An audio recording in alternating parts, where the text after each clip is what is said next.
आजोबा बिझी आहात? बिझी? मी?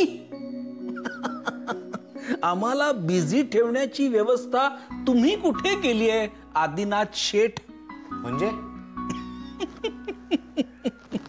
आम्हाला खेळायला खेळवायला लवकरात लवकर एक पणतू द्या आदिनाथ शेठ. म्हणजे आम्ही पुढची अनेक वर्ष बिझी. त्यालाच अनेक वर्ष आहेत अजून. आजोबा माझं तुमच्याकडे एक काम आहे. आज्ञा करा आदिनाथ शेठ. आजोबा आपल्याकडे काही जुने फोटो आहेत. जुने फोटो? किती जुने आणि कुणाचे? तुमच्या लहानपणीचे, वाड्याचे, लोकांचे. पार्वती आजीचा आहे ना तसे? अरे आहेत की. किंबहुना तुमच्या लग्नाच्या वेळी विष्णूनं जेव्हा वाड्याची साफसफाई करायला घेतली तेव्हा अनेक फोटो सापडले. पार्वती वहिनीचा फोटो देखील तेव्हाच सापडला होता. भारताला स्वातंत्र्य मिळण्यापूर्वीचा फोटो आहे तो. ओ आजोबा तेव्हा आपल्याकडे कॅमेरा होता? कसं झालं, त्यावेळी आपल्या गावातल्या नदीवर पूल बांधायला घेतला सरकारनं. आजोबा अरे ऐक ऐक, त्या पुलाच्या बांधकामासाठी एक गोरा इंजिनियर साहेब आला होता. काय बरं त्याचं? हा, कॅप्टन चार्ल्स स्मिथ त्याचं नाव. हो, त्यांनी काढला? नाही, त्याचा एक सहाय्यक होता, तरुण देखणा. भारतीयच होता तो, किंबहुना मराठीच. त्यालाही छायाचित्रणाची कला अवगत होती. लंडनहून शिकून आला होता. तिथंच त्यानं हे ज्ञान संपादन केलं असावं. त्याची आणि महादेव दादाची चांगली गट्टी जमली होती. वाड्यावर येणं जाणं असायचं. तेव्हाच कधीतरी फोटो काढले असावेत त्यानं. ओ आय सी. पण काय रे, तुला कशाला हवेत ते फोटो? आजोबा तुम्हाला माहितीच आहे ना, सध्या शुभ्राची त्या डॉक्टर सामंतांकडे ट्रीटमेंट चालू आहे. ते म्हणाले की शुभ्राला पडणाऱ्या स्वप्नांचा तिच्या भूतकाळाशी काहीतरी संबंध आहे, म्हणून त्यांना हे फोटो हवेत.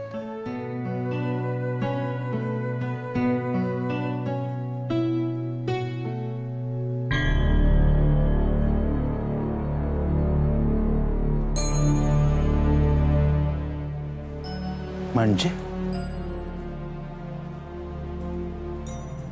वाड्यातल्या फोटोंचा शुभ्राच्या भूतकाळाशी संबंध आहे असं सुचवायचंय डॉक्टरांना? मी त्यांना विचारलं. ते म्हणाले की एक 2-3 सेशन्स नंतर मी माझं कन्क्लुजन ठामपणे सांगू शकेन. श्रीराम.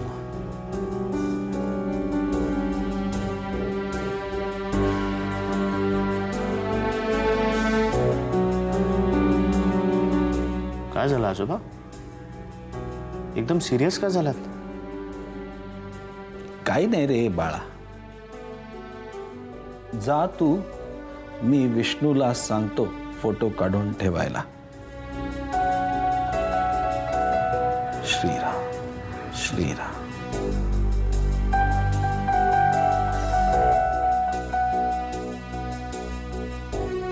आजोबा सांगा ना, काय झालं?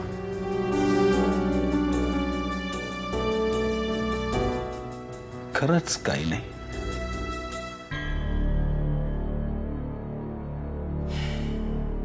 श्रीराम श्रीराम. थकवा आल्यासारखं झालंय.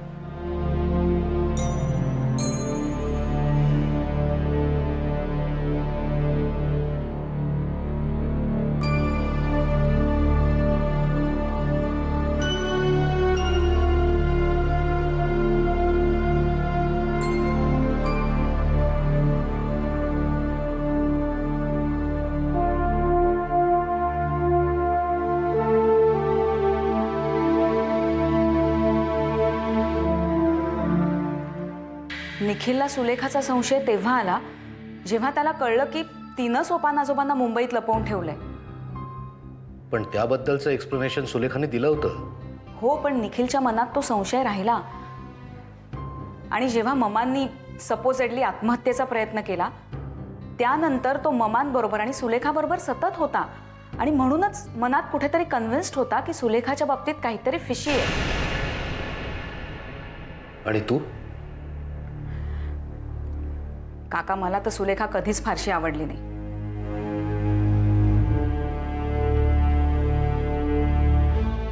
अगदी ब्लंटली सांगते, तिचं आणि दादाचं लग्न झालं असतं ना तरी मला फारसा आनंद नसता झाला.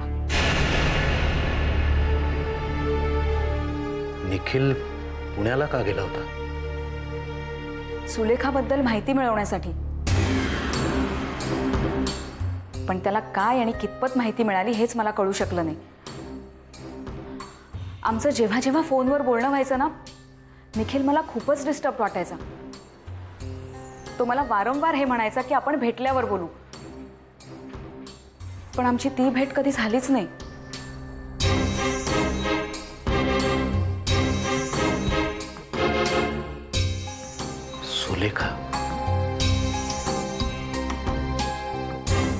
सुलेखा हे सगळं करेल का?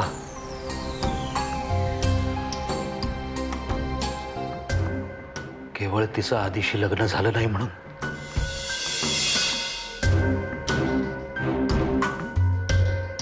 तसं असतं तर तिने आधीला किंवा फार फार तर शुभ्राला त्रास द्यायचा प्रयत्न केला असता.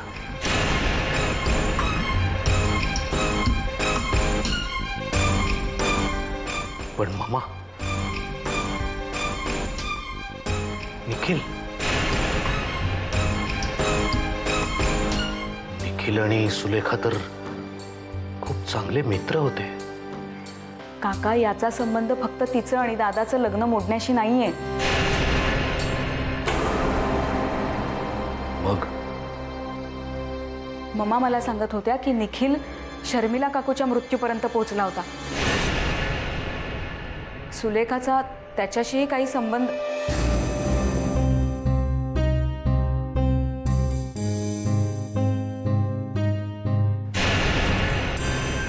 नाही,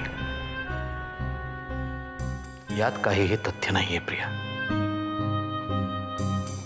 मुळात सुलेखा आणि शर्मिलाचा काहीही संबंध नाही. जस्ट बिकॉज माझी बायको, माझा मुलगा गेलाय म्हणून वाटेल त्या गोष्टीवर मी विश्वास नाही ठेवणार.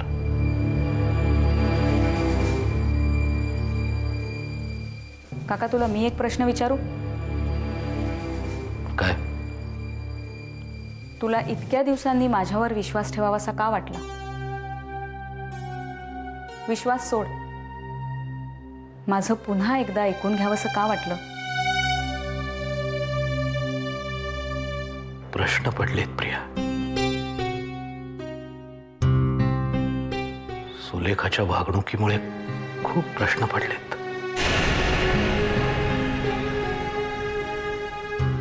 आधी हे सगळं काय झालं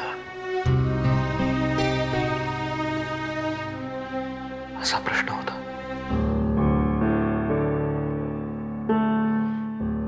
आता हे सगळं कसं झालं हा प्रश्न आहे.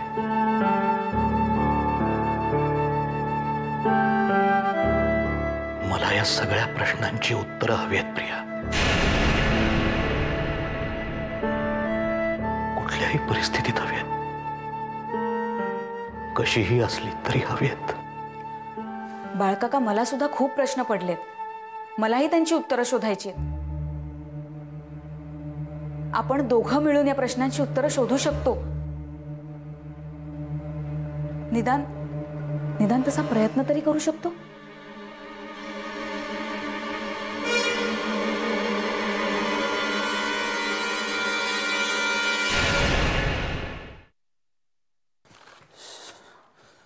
मला आधी तुम्ही दोघांनी सांगा, अचानक धावपळ करत इथे का आलात ते? सांगितलं ना हे फोटोग्राफ्स न्यायला. अरे पण कालच माझं मालकांची फोनवर बोलणं झालं. हे सगळे फोटो मी घेऊन येतो म्हणून सांगितलं त्यांना आणि आता गणपतीला घेऊन येणारच होतो ना मी. विष्णू काका, तुमच्या हातचा चहा आणि दुपारी तुम्ही जो करणार आहे ना तो बटाट्याचा रस्सा, ऍक्च्युली आम्ही तो खायला आलो. तो बटाट्याचा रस्सा खायला मी वसईला काय वॉल्डी वॉस्कॉटला सुद्धा जाऊ शकतो. वायडी वॉस्कॉट कुठे आलं हे? इथेच विरारच्या पुढे.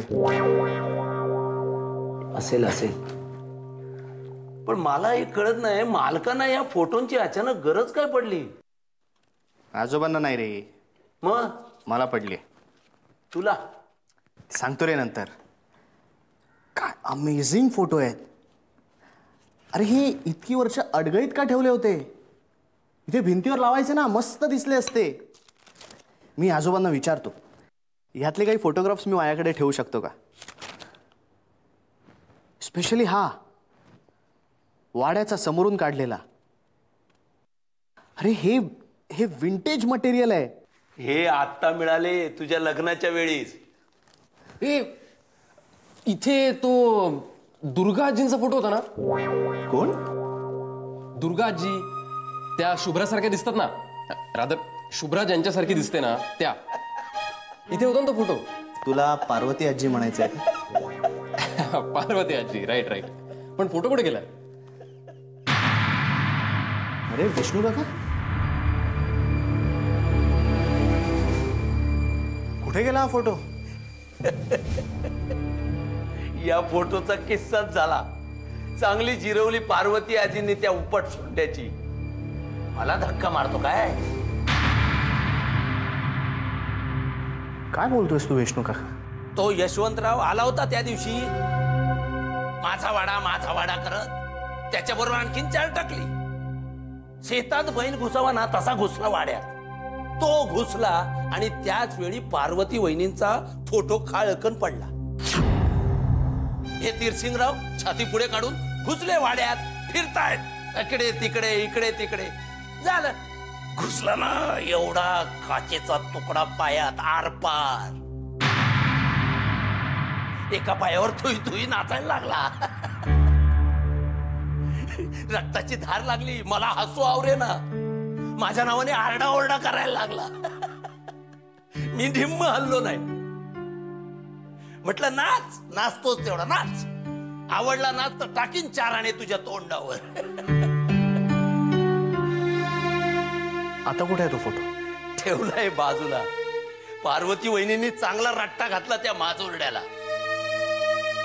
वाड्याचा मालक होतोय म्हणे. अरे या वाड्याचा पानक्या होण्याची तरी लायकी आहे का त्याची?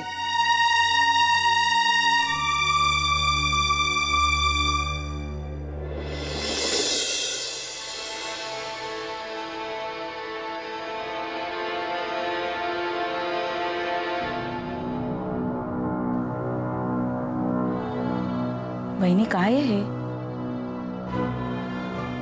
प्रथमेशनं काढलेलं चित्र आहे.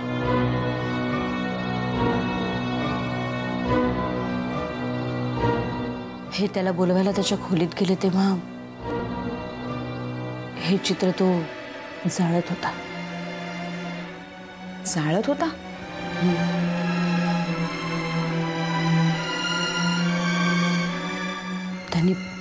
त्यांनी काडेपेटी कधी उचलली, कधी तो खोलीत गेला, मला काही कळलंच नाही. कसलं चित्र आहे हे? कुठल्या तरी बाईचं वाटतंय.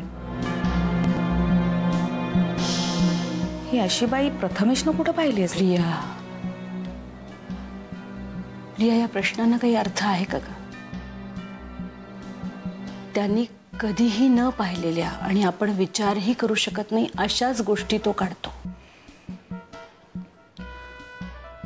तू विचारलंस का त्याला हे काय आहे म्हणून? उपयोग काय?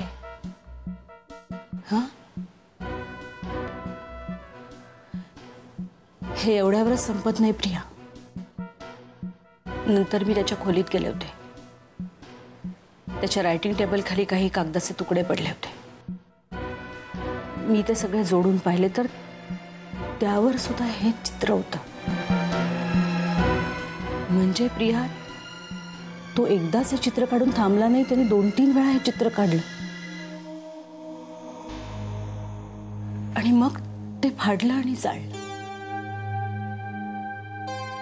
वहिनी, तू ताबडतोब डॉक्टर बाईंना हे कळव.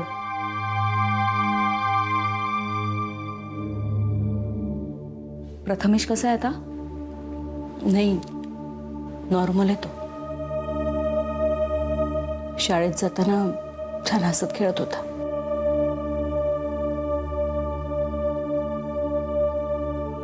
वहिनी,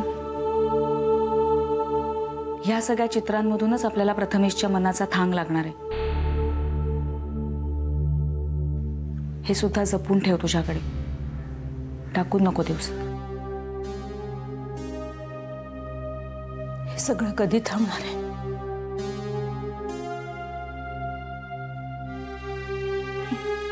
माझा प्रथमेश नॉर्मल मुलांसारखं कधी वागणार आहे? वहिनी, let's hope for the best.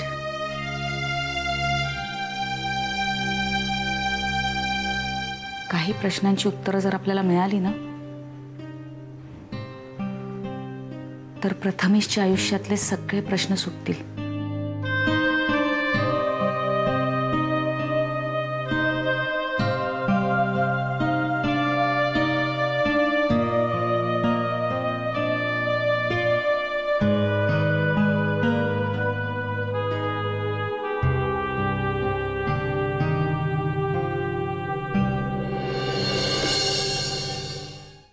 आधी, अरे इकडे येऊन बसलायस, घे. थँक्यू. पोटभर जेवलास ना? पोट फुटेपर्यंत जेवलो. बरं विष्णू काका, तो पार्वती आजीचा फोटो आणून देतोयस ना मला? तो पण नेतोयस बरोबर? काय करू, नको नेऊ? मला आधी कळत नाही तो फोटो का नेतोयस तू? हा वाडा विकण्याशी त्या फोटोचा काही संबंध आहे का? नाही रे. मग आधी, आता विषय आलाय म्हणून विचारतो, आपला हा वाडा खरंच विकला जाणार आहे का रे?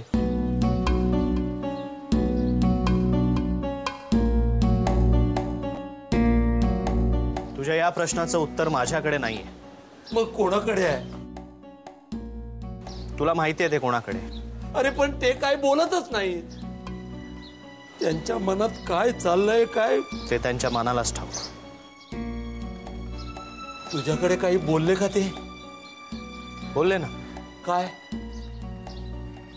बोलले की तुझ्या या सगळ्या प्रश्नांची उत्तरं तुला वेळ आली की मिळतील. अरे पण कधी?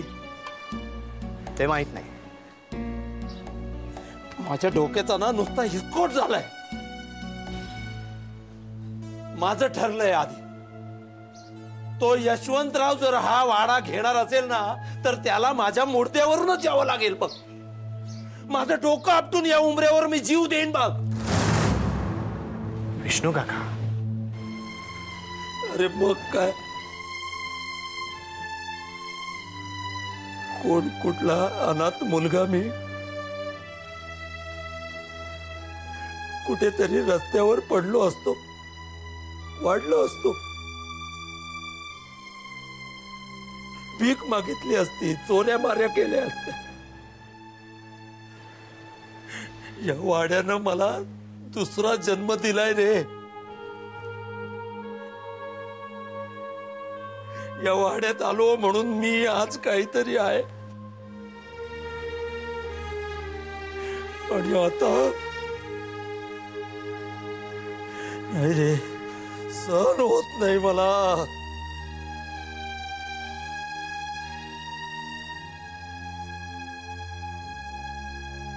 अरे आधी, जर हा वाडा विकला तर मग त्या खजिन्याचं काय?